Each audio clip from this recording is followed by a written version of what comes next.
Andai kau ketemu orang ini hebat menurutmu, sampai kau kasih gelar dia Siddiq, pangkat di bawah Nabi, wali, orang yang dekat dengan Allah, berkeramat hidupnya, tinggi derajatnya, menurutmu bila di dalam hatinya hubbud dunia, Allah enggak pandang tuh orang, kagak.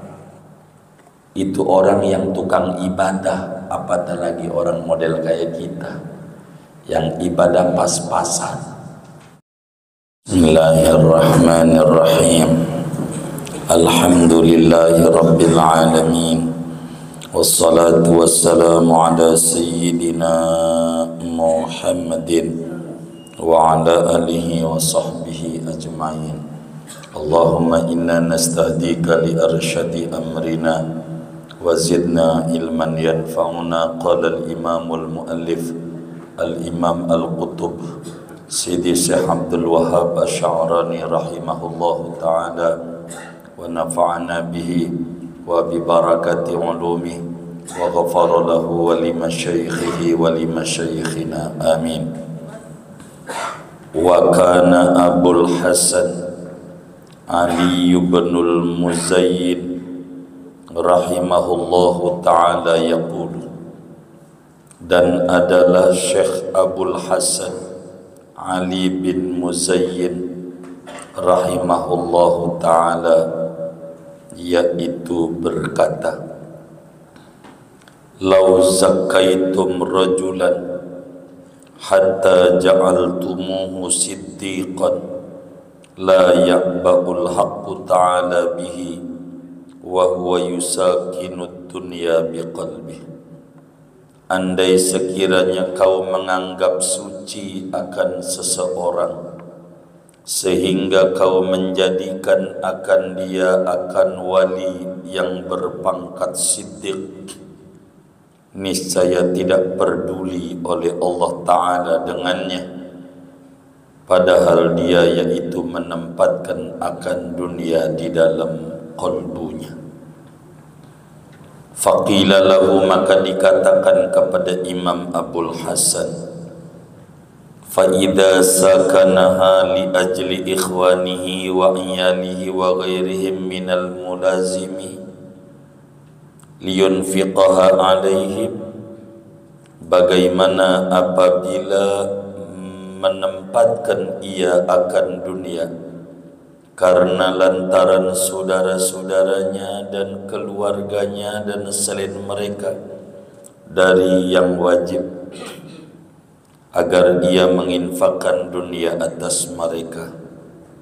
Faqala, maka berkata Imam Abul Hasan, da'una min hadhihi zalaqat, tinggalkan oleh kamu akan kami dari ini ketergelinciran.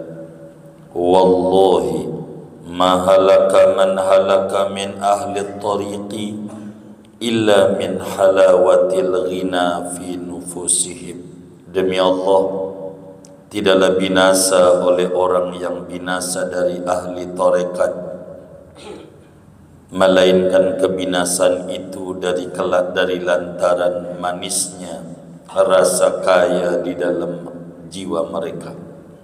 Wallahi alladzi la ilaha illahu inni la a'rifu man yadkhulu alaihi aradud dunya fayuqsimuhu ala huquqillahi ta'ala fayasiru dhalika ma'a bara'ati sahati hijaban qati'an lahu anillahi ta'ala.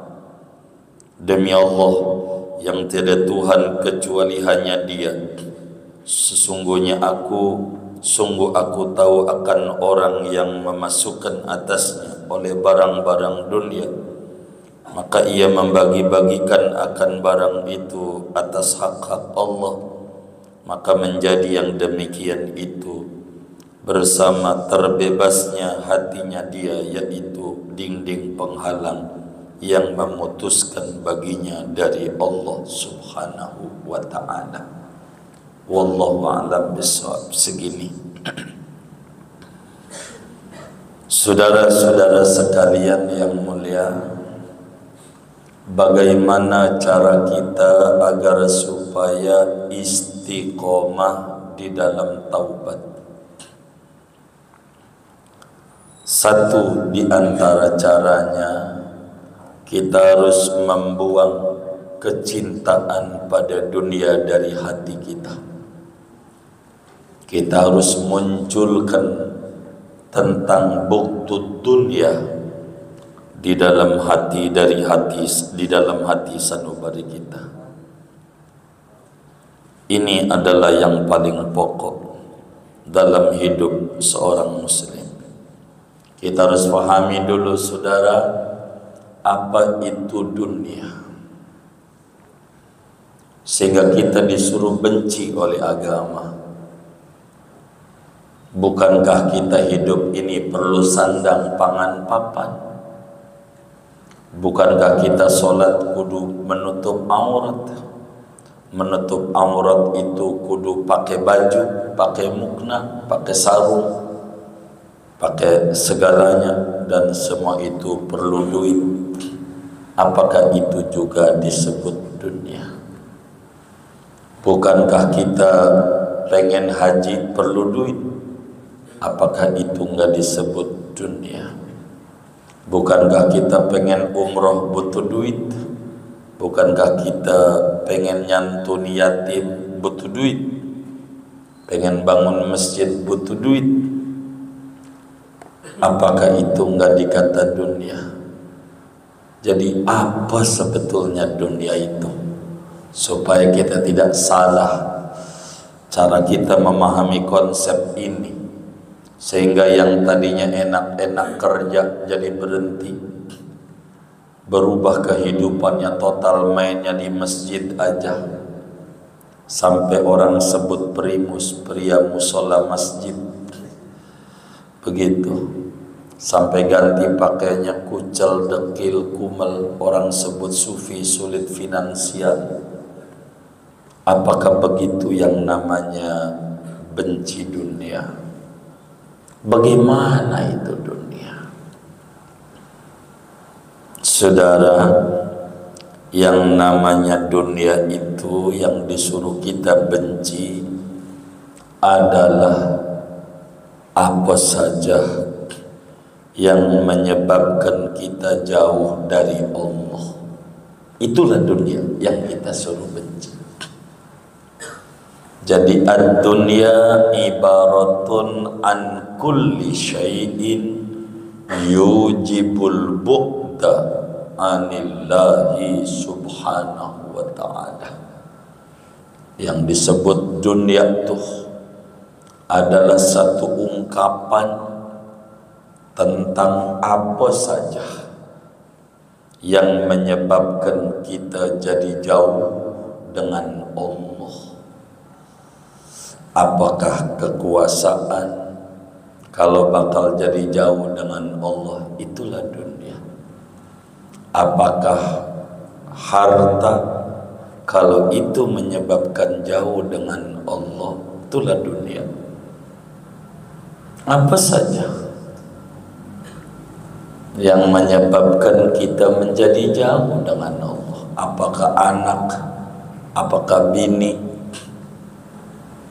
Itu juga dunia. Kalau sampai membuat jauh dengan Allah. Karena itu saudara, poinnya membuat kita jauh dengan Allah. Ini poin. Itulah yang dilarang. Anak itu dunia. Sejujurnya tidak dicela dengan zatnya. Pasangan hidup, istri suami, itu dunia, tapi tidak dicela oleh agama secara zatnya. Harta itu dunia, tapi agama tidak cela secara zat harta. Duit dunia, tapi tidak dicela secara zat duitnya, jabatan, kekuasaan, itu dunia, tapi tidak dicela secara zatnya.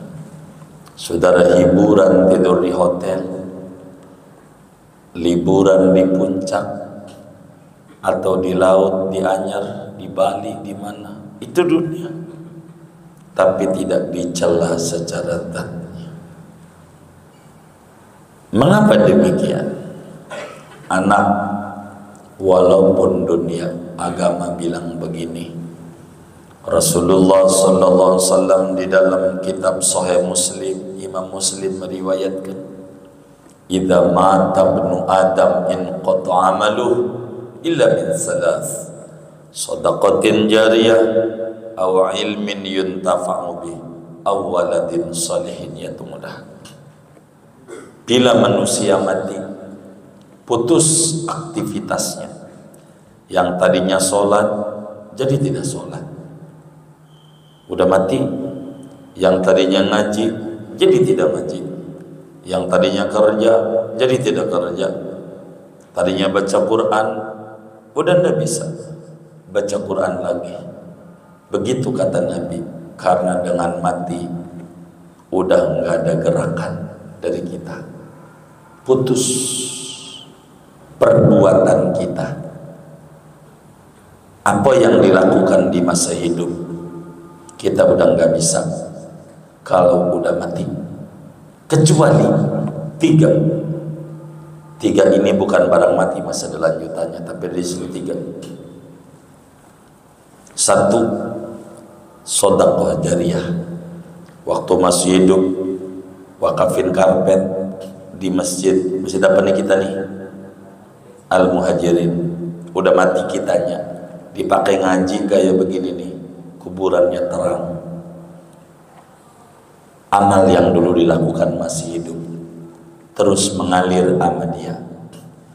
Ini hadis ini enggak bercerita kita doain orang yang udah mati, enggak ada hubungan, bukan itu hadisnya.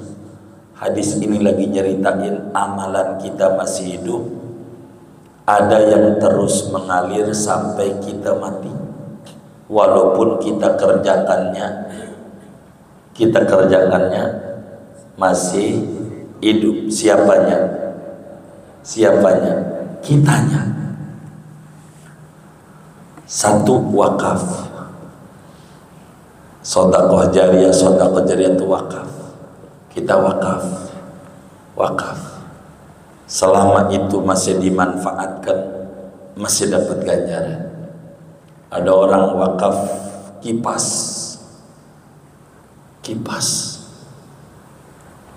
di masjid, di musola, airnya ada yang wakaf AC, kipasnya nggak dipakai, ditaruh di gudang, berhenti ganjarannya.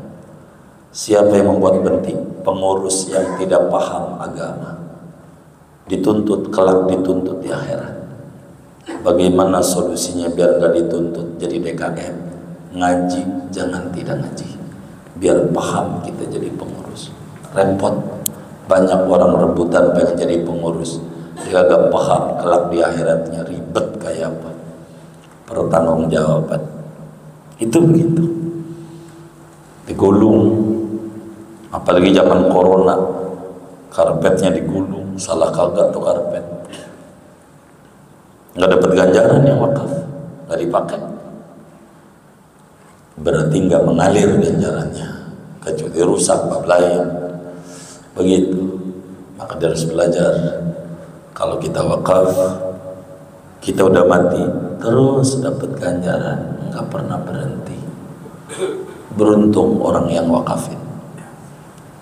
Doa, ilmu yang bermanfaat, kitab yang dia karang, nasihat yang dia tulis di status WA, di medsos, di Facebook, Instagram, udah mati, tulisannya masih ada, diamalin oleh orang, dapat ganjaran. Apa hanya kayak pengarang kitab kita, udah mati kapan tahun itu? 973. wafatnya 900, sekarang 1400, hampir 500 tahun masih dibaca, dapat ganjaran. Sayyidi Syekh Abdul Wahab Asy'arani, makamnya di Mesir. Besok lusa ada rezeki luas, kita ziarah ke Mesir, kita datengin makam pengarang kitab kita, insya Allah. 3, anak yang soleh. Kalau kita punya anak soleh kayak bapak-bapak nih, ngaji, orang tuanya udah wafat, dikubur, nyengir orang tua, girang banget. Punya anak ngaji, ibadah, orang tuanya, padahal saudara ngaji buat diri sendiri biar pintar tahu agama, tapi orang tua dikubur, nyengir. Kenapa? Karena kita hasil usaha dia malam-malam usak-usak muncul kita, dinilai itu oleh Allah.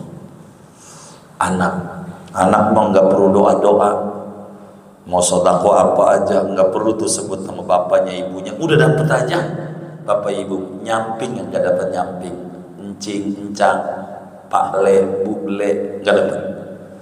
Kalau nggak niat, kalau anak kamu orang tua udah pasti dapat aja. Kenapa? Anak itu hasil usaha dari dia, hasil kerja dia muncul kita, maka dia dapat andil. Jangankan di akhirat, di dunia nyambung. Anaknya ranking 1 masih hidup, kita kira, padahal kabelnya nggak ada, sambungannya. Itulah gambaran di akhirat. Dapat orang tuanya nih yang ngaji nih dikubur, kuburannya terang, senyum. Enggak sia-sia saya punya anak. Keberkahan itulah yang didapat. Anak barang dunia, tapi ketika anak itu berbuat baik, barang akhirat. Enggak disebut hubbud dunia dengan kita minta anak yang bakal taat kepada Allah. Begitu juga duit, istri, sama.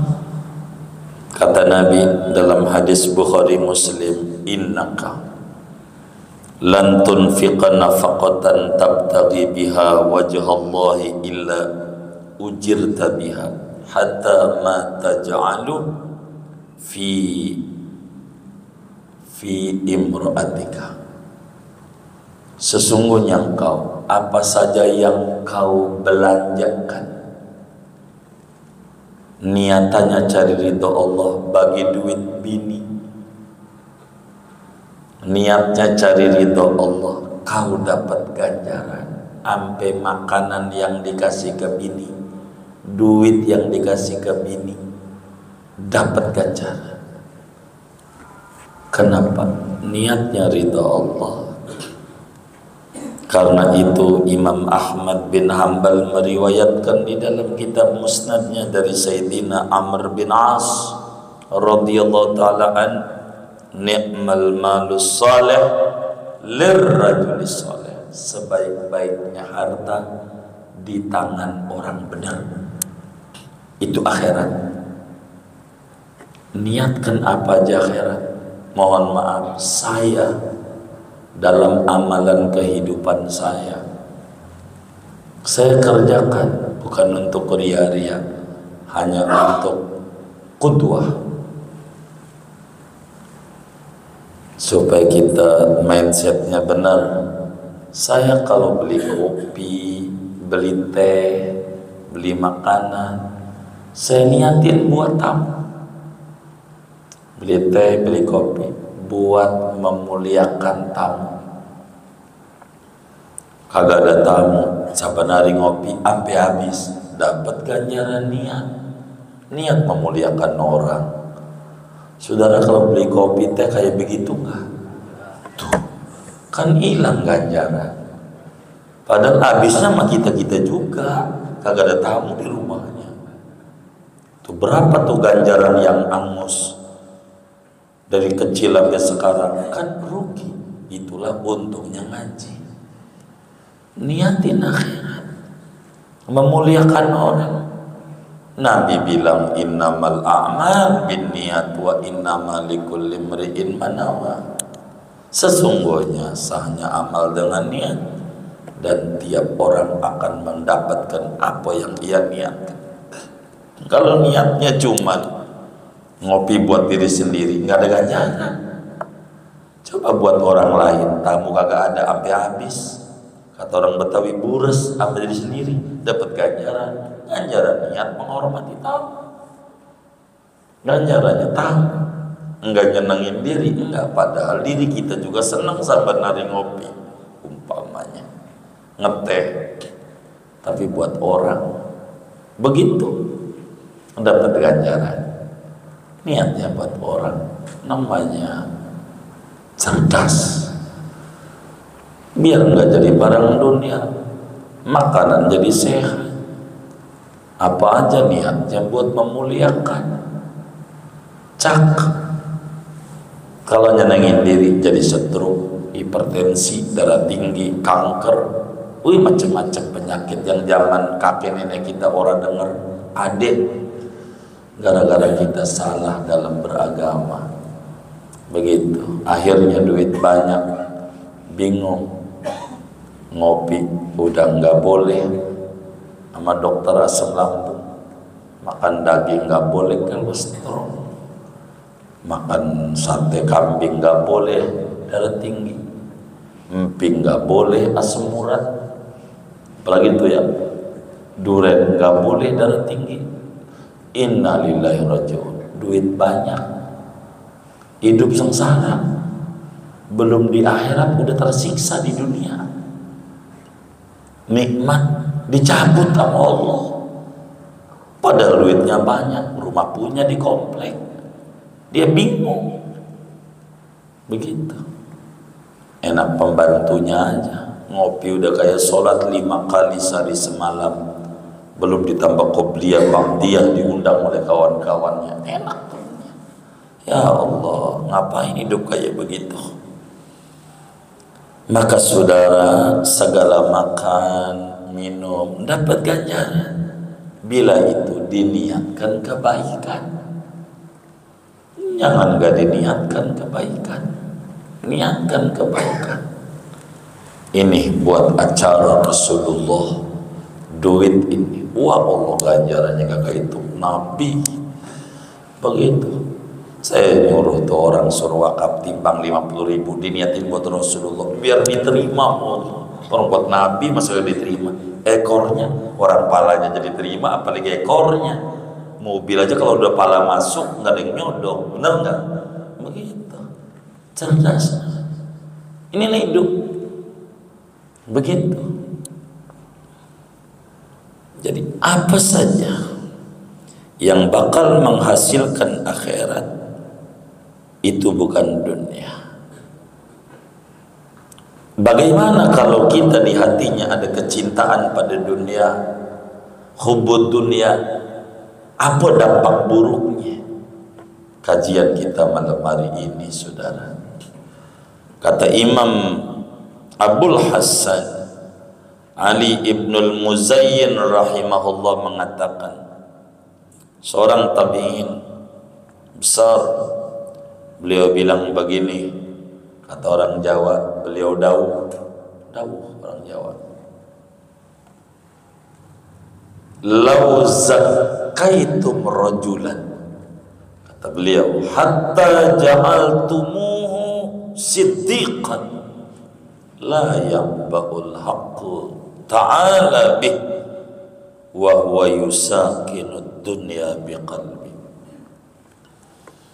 Andai kau ketemu orang ini hebat menurutmu, kata beliau, sampai kau kasih gelar dia siddiq, pangkat di bawah Nabi. Al-Quran bilang, wa may yuti'illaha war rasul fa ulaika ma'al ladzina an'ama Allahu 'alaihim minan nabiyyin was siddiqin. Siddiq, wali, orang yang dekat dengan Allah, berkeramat hidupnya. Andai kau temukan orang Kau bilang tuh orang berkeramat hidupnya, tinggi derajatnya. Menurutmu, bila di dalam hatinya hubbud dunia, Allah enggak pandang tuh orang, kagak. Itu orang yang tukang ibadah, apatah lagi orang model kayak kita yang ibadah pas-pasan, males, yang pangkatnya tinggi. Kalau di hatinya kepentingannya dunia, sholat Allahu Akbar, sendal gua hilang apa kagak ya, itu namanya hubbud dunia. Hubbud dunia kayak gitu. Sandal ditaruh di hati, namanya hubbud dunia. Biasa aja dunia. Jangan dijadikan tujuan, tapi dijadikan media. Silakan Anda nyari duit sebanyak-banyaknya, asal jangan dijadikan tujuan, tapi media. Pengen jadi kasir Allah, ngebantu orang banyak. Bahasa Arabnya gausul ibad, biar bisa nolongin orang. Enggak apa-apa. Nabi Sulaiman alaihissalam kaya raya, tapi pangkatnya bukan siddiq lagi, nabi dan rasul. Karena dunia enggak ditaruh di hati. Dunia jadi media. Dunia bukan tujuan, alat. Alat enggak ada hebatnya. Batu alat. Hebat enggak, manfaat kagak, madorot kagak. Tapi batu dibikin masjid Muhajirin, bukan batunya, orang yang memanfaatkan itu batu, bukan batunya. Batu buat tawuran, batu masuk penjara. Masuk penjara nggak batu? Hah? Buat nimpuk orang, masuk penjara nggak batu? Enggak. Yang masuk penjara siapa? Orang. Batu nggak ada madorot. Yang membuat positif negatif orang. Duit begitu, manfaat belum tentu, madorot belum tentu. Orang alat digunakan buat yang baik akhirat, digunakan buat hura-hura madorot. Begitu. Jadi duit hebat? Enggak ada hebatnya duit. Tapi kalau digunakan yang baik-baik, saya pengen dikasih duit banyak biar bisa ziarah ke Rasulullah, Nabi yang baik. Begitu, mau puncak hotel diziarahin mulu. Mana sebelum kita yang tidur adalah esek-esek lagi, kita tidurin di situ, sialnya di kita. Begitu, mendingan tidur yang benar-benar aja di rumah yang jelas. Begitu, berkah hidup. Benar nggak? Kalau nggak benar, maka muncul hotel syariat. Ada apa sih? Hotel apa? Hotel apa? Syariah. Oh iya, ada. Begitu, sampai ada tulisan begitu. Yang benar yang boleh tidur. Sampai kayak begitu. Kita kan yang nyari bintang berapa? Bintang 7, puyeng. Kalau bintang 7 mah, benar nggak? Gitu. Obat puyeng apa? Iya, bintang 7. Kita nih buat apa? Punya kendaraan, manfaat atau tidak? Kalau nggak manfaat bakal ditanya ribet. Kalau manfaat butuh silakan. Anda punya mobil 7, 100, hubud dunia, ya kalau dibutuhin karena dia adalah dagang, usahanya lalamov, grab car, ya nggak apa-apa. Orang kebutuhan gitu. Allah buat kita cuma naruh dong di garasi, dipakai kagak, buat apaan? Rugi. Mobil setahun dipakai 6 bulan, kan ganjil genap. Begitu 6 bulan, tapi bayar pajaknya 6 bulan apa setahun? Untung banget. Dari situ aja negara makin makmur tuh, kalau benar begitu. Kalau agak dipakai, tapi nggak mau tahu lu pakai kagak kan begitu. Saudara, apa saja yang bisa membantu akhirat itu bukan dunia, bukan dunia.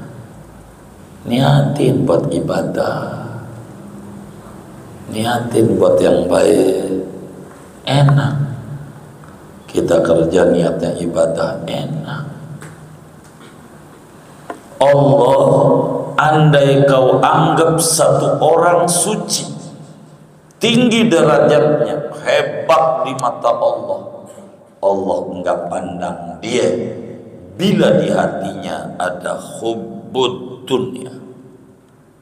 Ditanya Imam Abul Hasan, bagaimana Tuhan bila orang itu niatannya buat saudara-saudara muslim, buat anak bini, buat yang wajib, yang wajib. Ini sufi tingkat tinggi. Beliau jawab, tamuna min hadhihi zalaqah. Anda jangan ngomong gitu dah. Bisa jadi itu hanya modus alibi aja. Tuhan kasih PHP. Pokoknya kalau proyek ini goal, saya mau nyantun yatim. Udah goal mau kagak beli mobil lagi.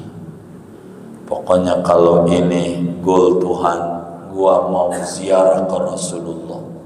Kagak, ujungnya mau tidur aja ke puncak. Begitu, main aja ke Bali, main aja ke tempat hiburan. Tuhan hilang, udah hasil. Lagi belum hasil wiri, udah jadi masjid. Udah hasil lupa sama masjidnya. Lupa. Ini namanya kasih PHP tergelincir. Lempengin sikap, tekad, pikiran, bertindak dengan ilmu, berfikir dengan akal, tanamkan di hati kecintaan kepada Allah. Dunia bakal dikasih. Kata Allah, ya dunia ukhdumi liman khadamani. Dunia lo kudu nurut ame orang yang nurut amane. Begitu. Kalau agak nurut biarin dikejar-kejar, puyang-puyang, kagak dapet juga. Begitu. Ibadah, orang kita dicipta untuk ibadah, sarana dan prasarana, bukan tujuan. Bukan tujuan. Bagaimana kalau ada orang niatannya untuk membantu orang banyak? Tinggalin kami. Ini penyebab tergelincir. Artinya banyak orang PHP. Kalau belum punya AP aja di dunia. Pokoknya kalau gue ya Allah dari surat Tuhan ya, saya mau bantu yatim, bantu masjid. Lagi sakit, ya Allah kalau saya sehat nih ya, mau ke masjid. Udah sehat mau main sepeda, belum main sepeda. Begitu. Ke masjid kagak. Begitu, pernah sih ke masjid karena masjidnya tinggi, banjir waktu itu. Masjidnya tinggi, main ke masjid. Kalau nggak banjir juga ke masjid. Ini namanya PHP. Tuhan dikasih harapan palsu. Emang ada yang kayak begitu tuh? Ada enggak? Enggak ada, alhamdulillah. Takut ada doang.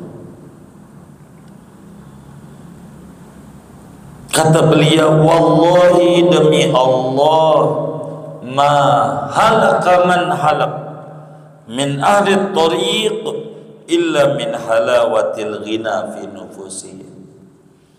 Tidak ada yang jatuh daripada ahli tarekat, yang jatuh itu melainkan daripada rasa nyaman di hati dengan dunia yang ada. Jangan. Ini Tuhan tetap nyamannya sama Allah. Ini makhluk. Saya butuh engkau ya Allah. Butuh engkau.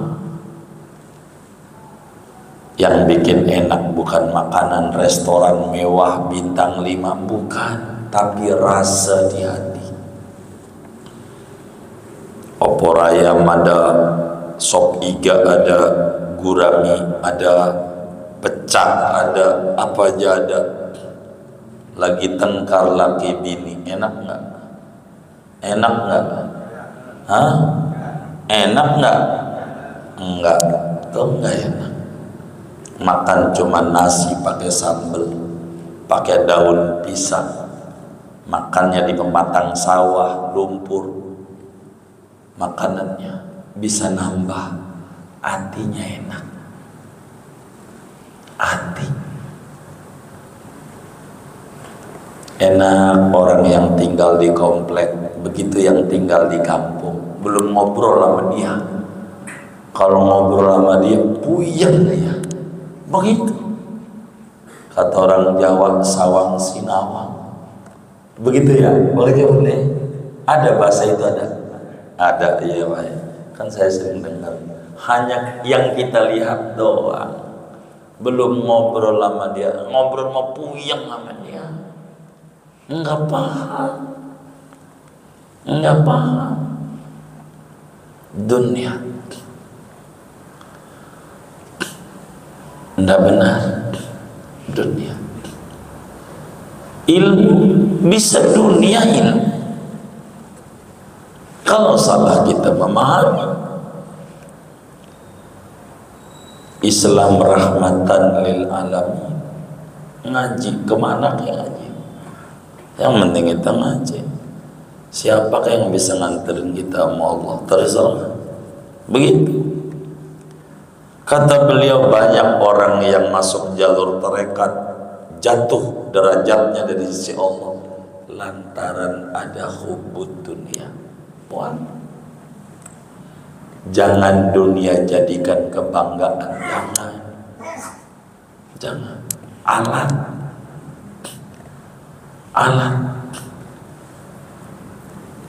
Apa outputnya?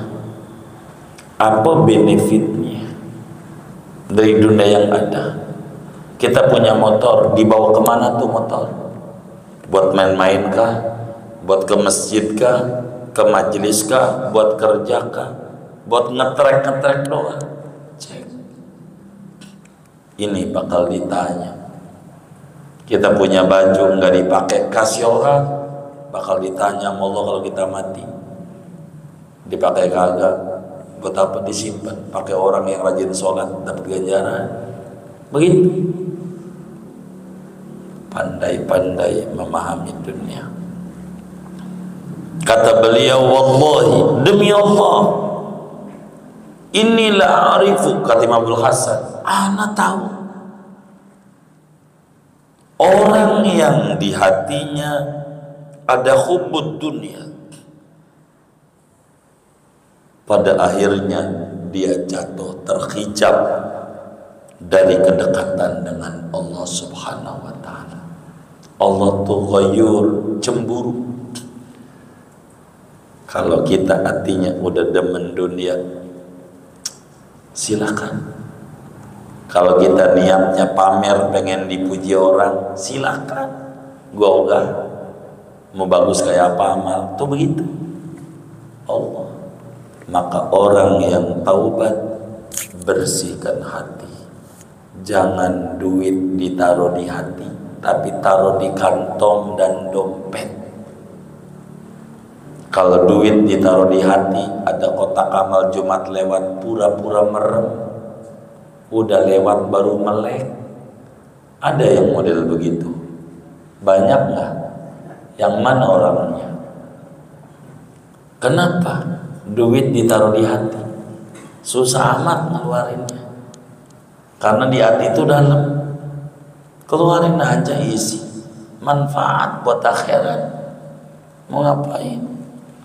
Dunia biasa aja. Begitu, dunia biasa aja. Jangan kita jadikan tujuan buat bangga-banggaan, tapi jadikan alat untuk agama Allah. Kasir Tuhan, memberi manfaat orang banyak.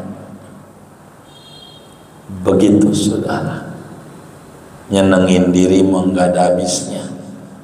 Sebab dunia kayak air laut, makin diminum makin aus. Mana yang kita manfaatin segitu, itulah duit kita. Yang belum kita manfaatin duit calon ahli waris kita, yang belum tentu ingat kita udah mati. Mau duitnya dipakai aja buat orang baca Quran, bid'ah baca Quran. Coba, padahal dia membid'ahkan Nabi Muhammad. Nabi Muhammad baca Quran buat orang mati. Lihat aja sholat jenazah tuh Nabi baca apa dia? Al-Fatihah. Quran bukan? Quran dibacakan buat siapa? Orang mati. Ada nyawanya enggak yang dikurung batang tuh? Ada nyawanya enggak? Enggak ada. Mati enggak? Mati. Manfaat enggak? Kalau dia enggak kata manfaat, dia dusta sama Rasulullah. Nabi baca Quran buat orang mati, dia kata kagak nyampe, dia dusta sama Nabi. Bahaya di akhirat nanti yang kata begitu. Nabi kerjain kayak begitu. Nabi baca solawat kayak begitu. Sampai Nabi Allah maghfirlah warhamhu. Pakai begitu, dia kata nggak ada manfaatnya. Bohong dia sama Nabi Muhammad. Tanggung jawab orang kayak begitu. Bahaya hidupnya.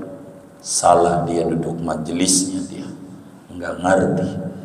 Dia ributin bungkus bukan isi. Sama aja. Begitu. Karena nggak paham tentang Islam. Nggak paham. Di kampung saya di Serang ada orang punya anjing mati, kubur begitu aja, nggak dibacain Quran, nggak bacain talqin. Anjing, masa orang tua kita disamain sama anjing? Jahat nggak orang kayak begitu? Mana dia bisa kuliah dari orang tuanya? Masa dia bisa derajat tinggi doa orang tuanya? Orang tuanya disamain sama anjing. Jahat nggak? Jahat banget. Beruntung kita punya guru-guru yang mendidik benar, menempatkan orang tua setinggi-tingginya. Yang gak boleh hilang di hati kita dua, arah kiblat tetap ke Ka'bah.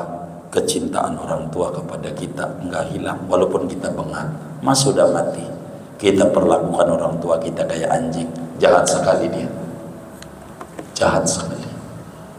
Orang tua yang telah didik kita, nggak ada sopannya anak begitu. Bersyukur kita, beruntung kita punya guru-guru yang mendidik kita dengan cara yang baik, cara yang bagus, cara bermanfaat. Nabi sering ziarah kubur. Kalau udah Kamis datang ke Uhud, 70 mayit syuhada Uhud didoain nama Nabi. Nggak nyampe Nabi kerjain yang sia-sia, dusta dia sama Nabi. Nabi ziarah kalau Jumat pagi ke Baqi, 10.000 sahabatnya wafat di situ. Nabi doain, dia kata kagak nyampe, nuduh Nabi sia-sia. Dia ndak mikir, dia ndak mikir. Begitu, beraninya bukan nama Nabi, sama ini Muslim, Nabi Muslim, sama manfaat. Dia ngikut Rasulullah. Kayak begitu. Cuman kadang orang-orang paham tentang Islam, akhirnya menjadi ribut sesama Muslim. Nabinya sama, Tuhannya sama, kitab sucinya sama, agamanya sama, jadi ribut karena kurang mengerti tentang luhurnya Islam. Segini aja kita, udah bunyi.